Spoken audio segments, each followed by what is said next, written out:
we're talking about how to get out of fat storing mode and get you into fat burning mode. So we're talking about the metabolism today.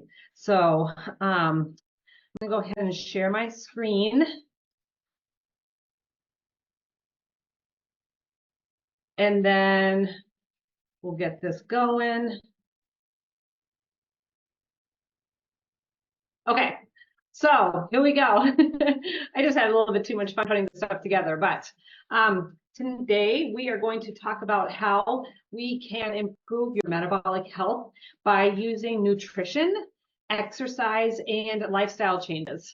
And so I feel like, you know, there's a lot of stuff out there around metabolism, and right now it's all about like targeting women that are in menopause, assuming that it's like menopause that is the issue, when actually we can dictate how we're going through menopause by making sure we're taking care of our metabolism. And when we have a fired up metabolism, then we are able to lose weight easily.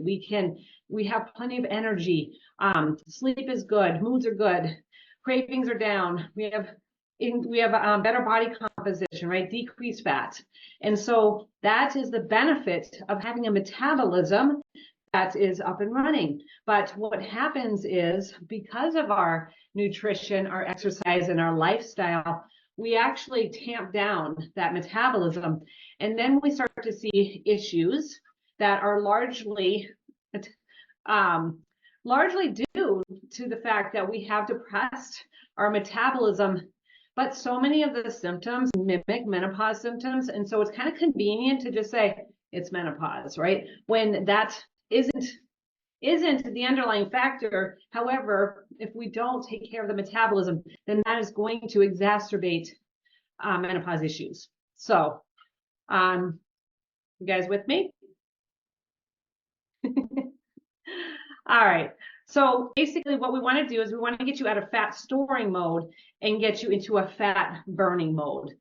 And so there's two spectrums here. So menopause really is like this Goldilocks kind of era, and your metabolism is very dependent. It's almost like a thermostat.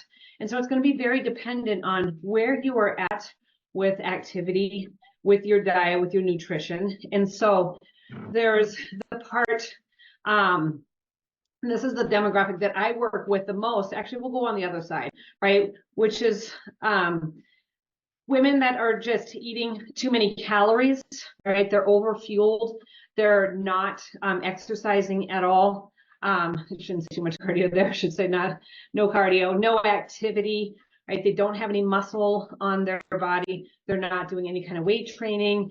Macros are kind of unbalanced, and then overstressed, right? So the stress piece is a big piece of what's happening with your metabolism. And then we have on the other side of the spectrum, right? It's pretty rare that I get a client that sits here and says, I don't know, I just eat whatever I want. I'm just eating bonbons and watching TV. I don't know why I can't lose weight, right? That is not the conversations that I'm having with women every day. The conversations that I'm having with women is, I am doing everything. I am working out 4, 5, 6 days a week. I'm doing boot camp. I'm doing HIIT workouts.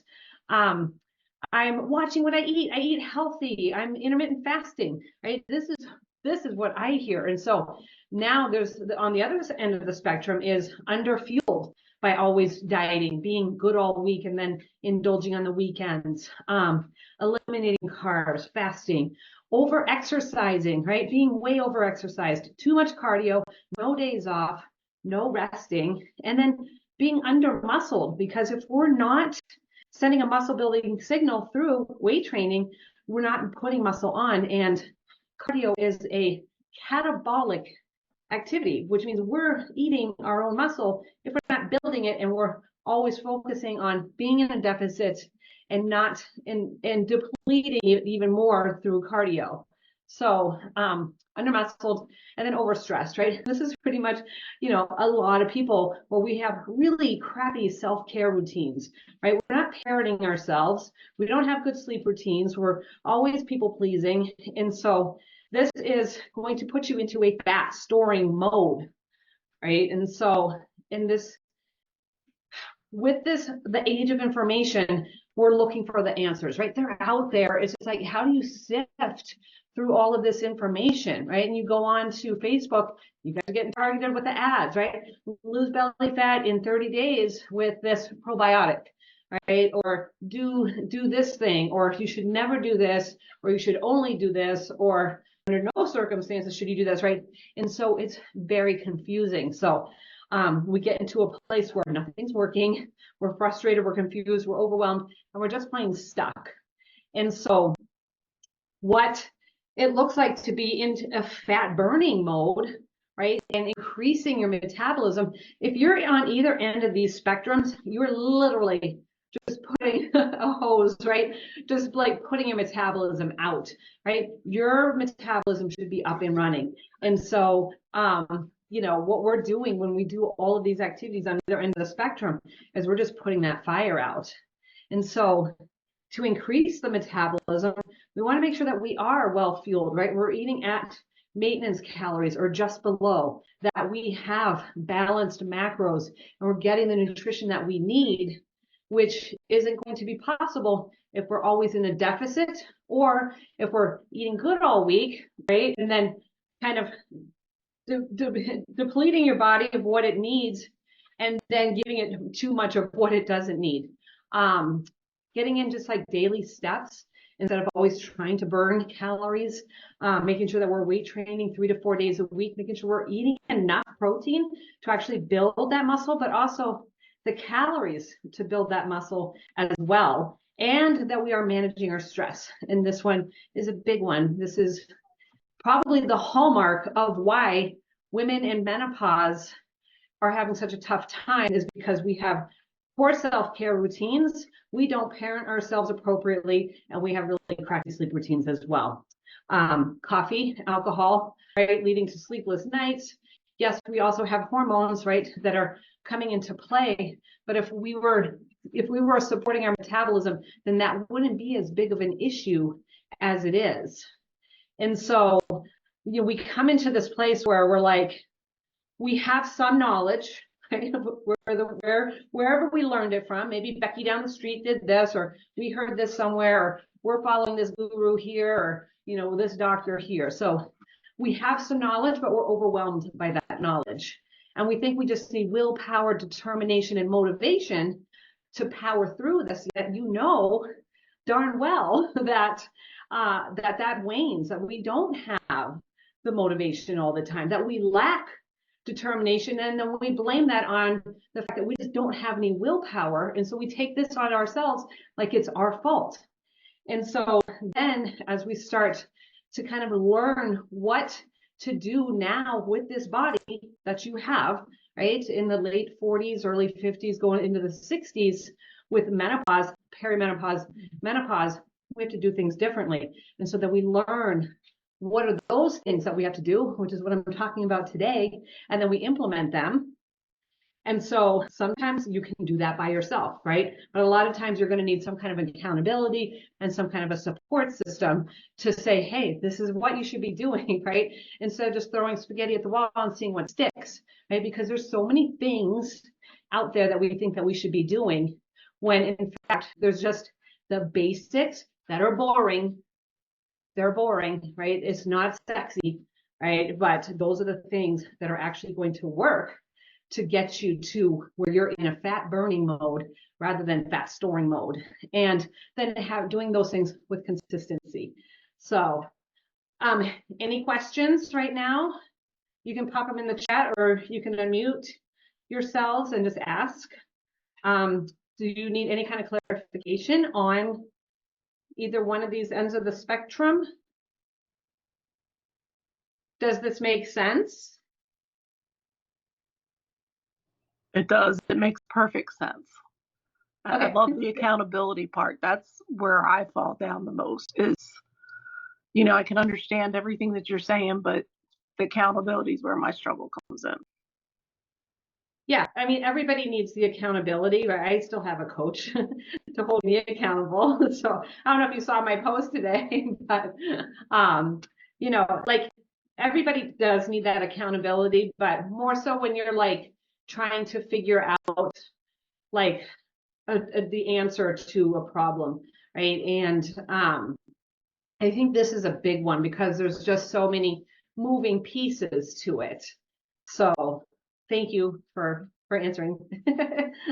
Accountability is like pretty much everybody's, it's something that everybody needs. So I kind of touched on these things a bit, but usually it's the things that we're doing. So we're going to talk about lifestyle and 5 ways that you're killing your metabolism, right? And I tend to have a little flair for the dramatics though. Number 1, stress.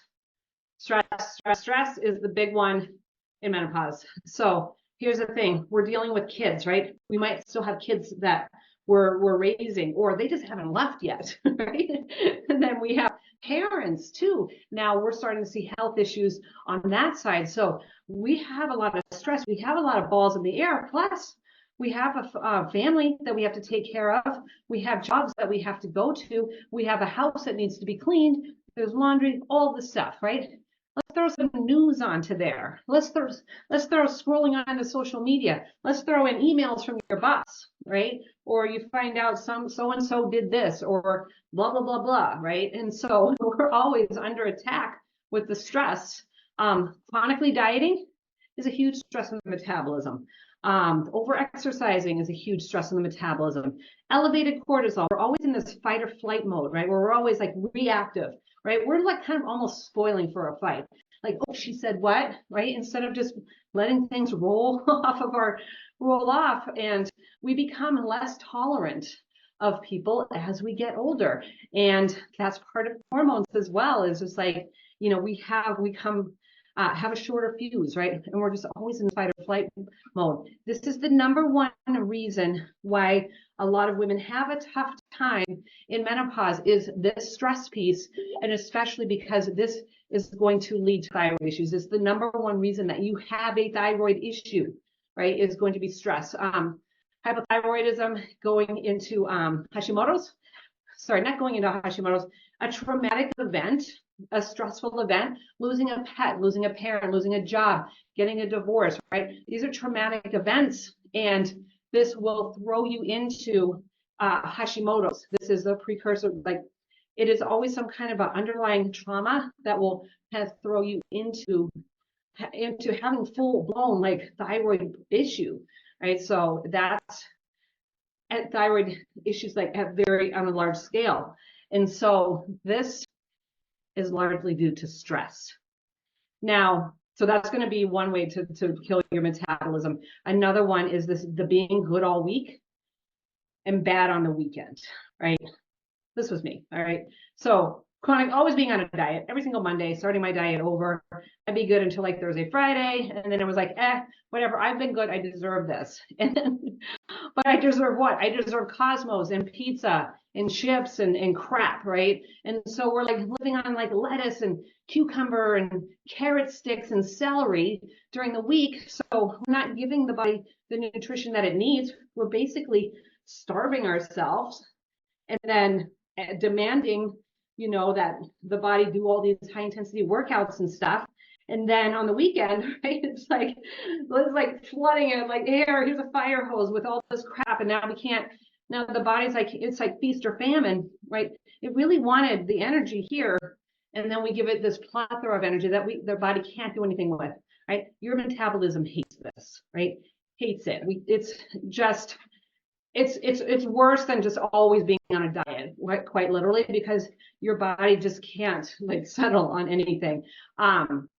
Hell on the digestion too. The third one is cutting out carbs, right? Or going on low carb diets or keto or something like that. Cutting out carbs because they're bad, or any kind of foods that are bad. Carbs are your body's main source of energy. That's where you get your energy from. So your metabolism hates that too. Intermittent fasting or extended fasts. I know it's all the rage right now. And here's the thing, ladies, we're busy.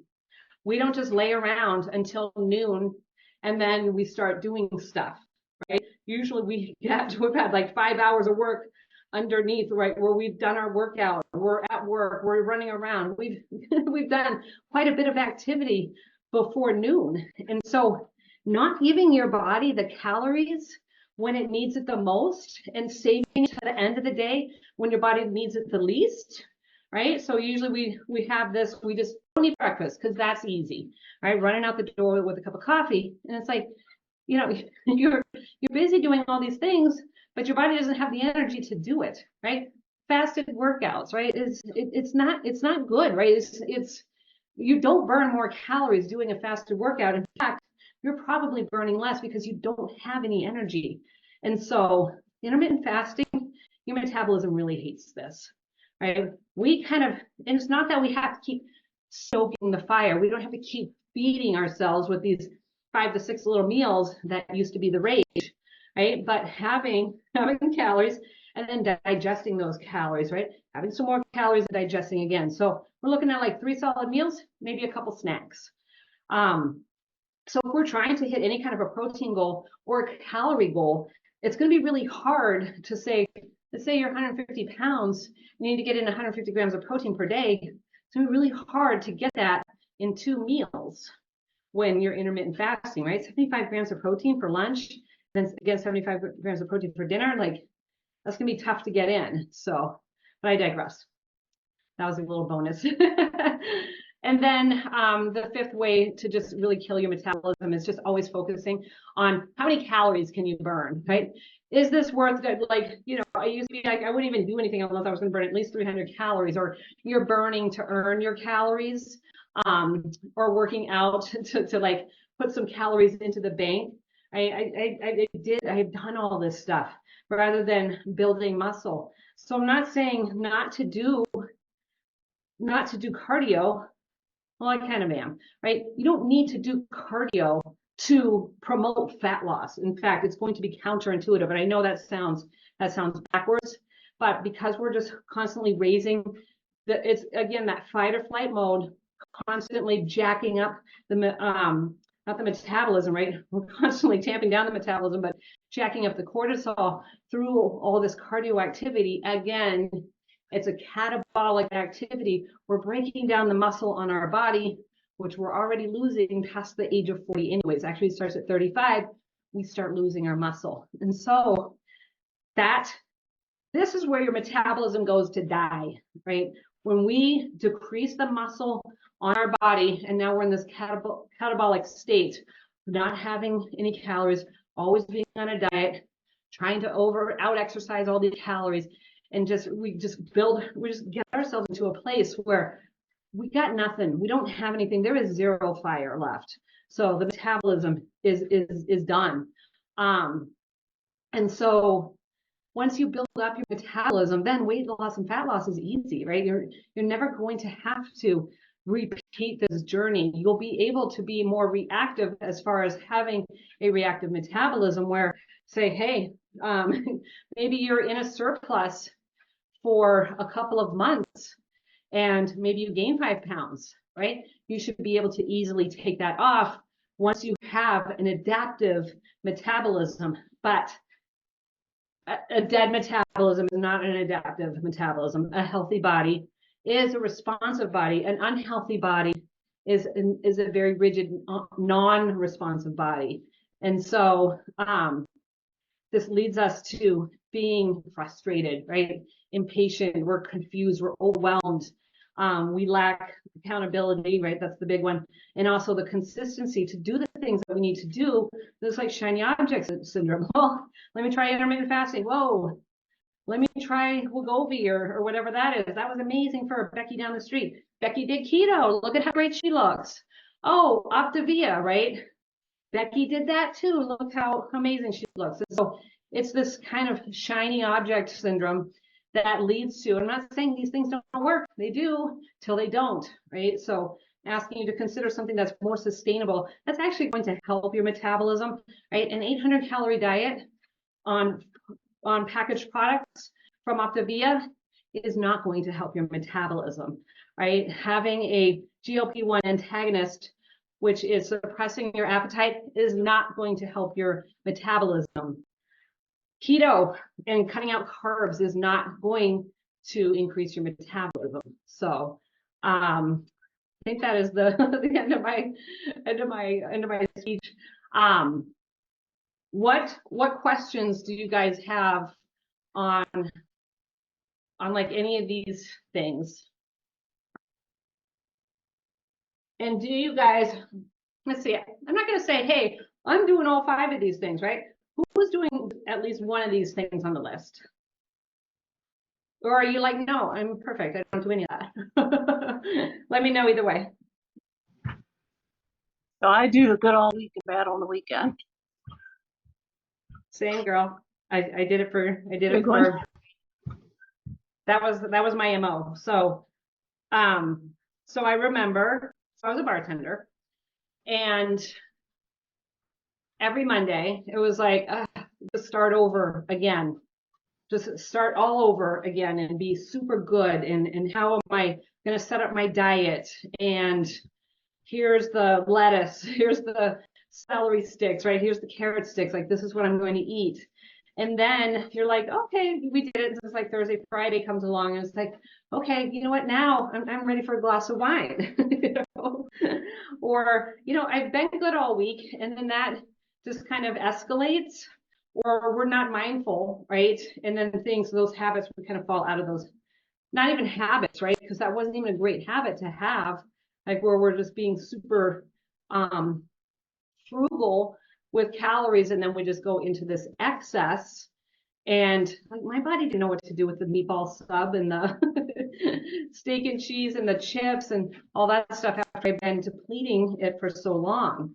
So, and it was like Sunday, okay, last hurrah, because I'm just going to repeat this all over again on Monday anyways, you know. And it was just like really hell on the metabolism, but also just gaining and losing the same weight over and over, right? Until like I got into my later 40s, and then it wasn't like, then it was a slow like gain, and then through perimenopause, and then there was one year where I just gained 15 pounds, right? And so it was like, it was a very frustrating time, right? And very confusing. So I get it. It just takes, it's such a huge like mindset shift when you come out of a place of restricting all the time and feeling guilty for when you do have foods, right? But it's also because you're restricting so much, it leads to those binges where you're like, I can't wait to have that. Well, of course, because we didn't allow ourselves to have it. And now it's like, oh, you know, we can have it. Or, you know, if alcohol is involved, which bartender, right? There was definitely alcohol involved. And it was like, okay, now I don't care, right? I'm going to have nachos. Like, who cares, right? I was good all week, so it's fine. So it's kind of that cycle. So yeah, so what I do, with rebuilding the metabolism, right, is we have to get into a place where we're basically rehabbing the metabolism, right, reviving it so that you can thrive.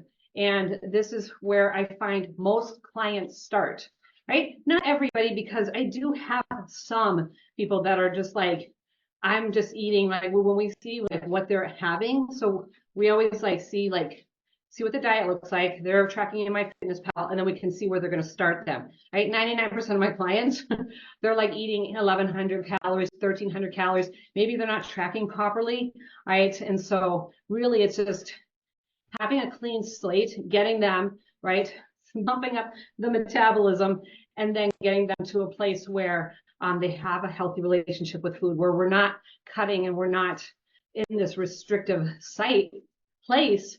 And then the metabolism gets fired up, and then it starts to reward us with the things that we wanted it to do in the first place, right? Which was lose fat. So even though we are bringing, by bringing up the metabolism and increasing nutrition and calories, now your body will start to decrease fat on the body because it doesn't need it anymore. And so this is the part where we're going to just establish proper training, proper nutrition, and that looks different for everybody. It's not a one size fits all by any means. I have some people that I have an Olympic horse, she rides horses, and she's definitely going to have to need a specific training protocol for like most of my clients that are like either they haven't worked out in a while or they're just going to classes, right? And so then we get a targeted weight training program specifically for them, not Les Mills, right? None of this group stuff, right? Something targeted just for them. And then we start to see body composition changes. And then once we spend some time, then we can get into that accelerator phase where now we're actively going. This is a targeted fat loss phase. Unless we're still focusing on metabolic health, right? So then it wouldn't be so much. We're still working on shifting body composition, but this is where now we're starting to incorporate more of those stress management techniques. Right? You can't do everything all at once, right? So I'll say like this beginning phase is usually about 8 weeks, right? It takes a little bit for that, and then we can start bringing in some of the stress management techniques, and then we just elevate your nutrition intelligence. And because you don't know what you don't know, right? I don't know what you don't know. And then we start kind of up leveling that, but also mindset as well. So mindset's a huge piece of it. And that's a big part of the stress management that we have as well. So this is like just creating your new identity. We have to break these old habits that we have, thoughts that we have around the scale and diet culture and what we're supposed to do, because what I teach you is kind of the opposite of what you know to be true as far as weight loss goes, which means what? Eat less and exercise more, right? And this is why your doctor will say, I don't know, to just deal with it, right? You should just eat less and exercise more. Like, dude, look at you, you're like 300 pounds. Like, come on. So it's not that anymore, right? We've done that. We know that works because we have proof that used to work for us in our 30s, right? Why did it stop? Because of the metabolism, because we did it too many times, right? And we've depressed the metabolism. And then, so we get to your goal. And then at the end now, just showing you how to no longer have to track macros, right? We're not counting calories. We're not weighing our food. We're not doing any of that stuff. We've hit our goal. Now show you how to maintain those results. If you've increased your metabolism and now you have that flexibility. So, and then I have some people that just stay with us for the training, right?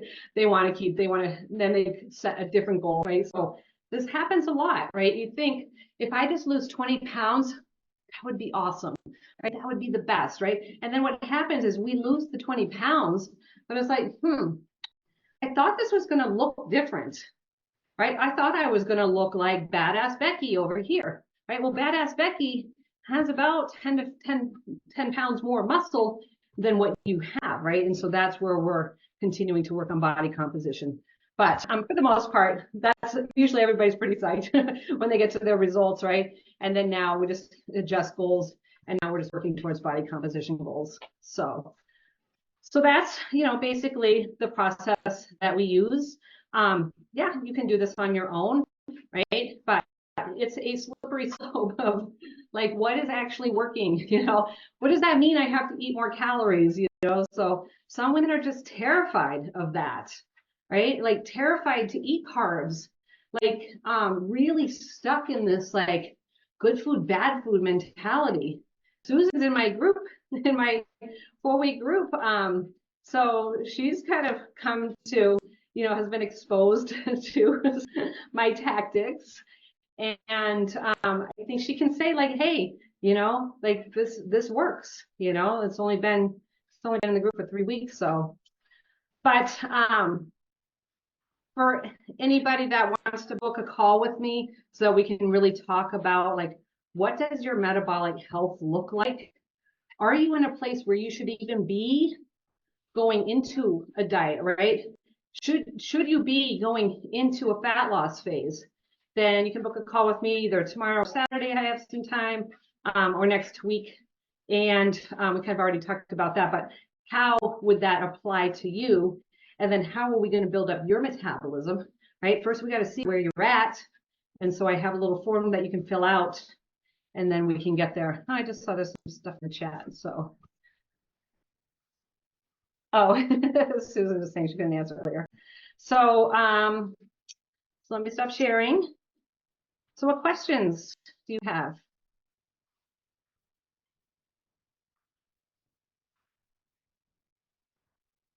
Nothing?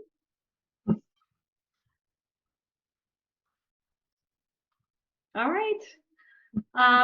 So yeah, if you want to book that call, just reach out to me. Let me know. If you are catching this on the replay, then look for either, if you're interested in like a metabolic assessment call, then we can just book a 15-minute call. I'm going to have my assistant set up a form, like a questionnaire form to fill out, and then you'll be able to book an appointment. So I have some limited times for next week. I have Tuesday, Wednesday, is that right? No, I don't have Tuesday. I have Wednesday, Thursday, and Friday. I'm also going to be doing like a public one in the No BS Menopause Secrets group. So just kind of spot like going through like one or two actual cases, I should say, and then like assessing like where is that metabolism at. And the whole point of doing this assessment is to see where are we at, where can we make improvements. Are you in a place where you should be in a diet, right? Or are we in a place where we should actually be more in maintenance mode, right? So if we're in excess of calories, then we might be able to go into fat loss mode, right? But if we're, depending on diet history, if we've kind of been on a diet for, since, 2020, then we might have to consider, right? Or 2010, because I was on a diet. Yeah. I was on a diet for 25 years. So, and how did I gain 15 pounds on a diet? But, so I'll have my assistant, she's going to get that together, and then I'll drop that link and stuff next week. But thank you guys. Any questions? Great amount of information. Thank you.